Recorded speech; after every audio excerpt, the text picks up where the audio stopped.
ஒரு இரக்கமும் எந்த ஒரு சமூக அக்கறையும் இல்லாத நீங்க வந்து இன்னைக்கு இதெல்லாம் ஓட்டா மாறும், இதெல்லாம் சும்மா வந்த கூட்டம் இல்லல்ல, நீங்க ஓட்டா மாறும்ல, அந்த கூட்டத்தை பார்த்து மெய் சிலிர்த்து போய் நன்றி நன்றின்ட்டு உணர்ச்சி வயப்பட்டு அப்படி பேசிட்டு அதுல ஒரு உண்மையை வேற சொன்னாரு. காலையில நாகைப்பட்டினத்துல பேசும்போது நானே 3 நிமிஷம் தான் பேசுவேன், ஆனா காவல்துறை நமக்கு அவ்வளவு கெடுபிடி தருது.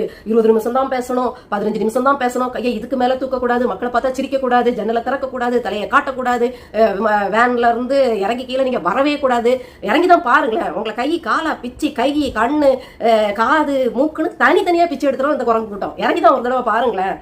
ஒரு அரசியல் புரிதலும் அடிப்படை நாகரிகமே இல்லாத கோமாளிகள் தான் உங்க பின்னாடி இருக்காங்க.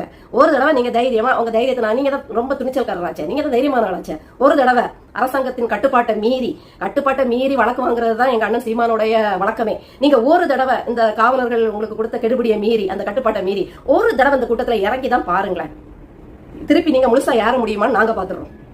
இப்படிப்பட்ட குரங்கு கையில மாட்டிக்கிட்டு நீங்க இருக்கீங்க. ஒரு கொள்கை இது கடையில கூட்டம் முடிச்சுட்டு அண்ணன் சீமான் அவர்களை தார்மாரா திட்டுற ஒரு கூட்டம். அதுல நாங்க அணில் குஞ்சு இல்ல காட்டுவாசி கூட்டம்னு. உண்மையிலே நீங்க காட்டுவாசி கூட்டம் தான்.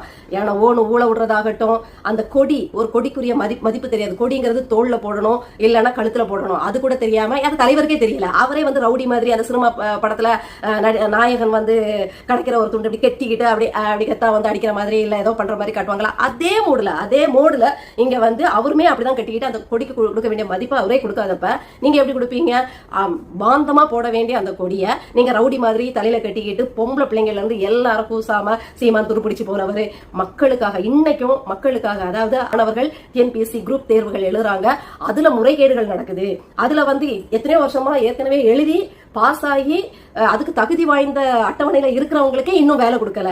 இதுக்கடையில நீங்க சும்மா ஃபார்மை மட்டும் 100,000க்கு வித்து அதுல காசு கலெக்ஷன் பண்ணி எக்ஸாம் கண்டக்ட் பண்ணிடுறீங்க.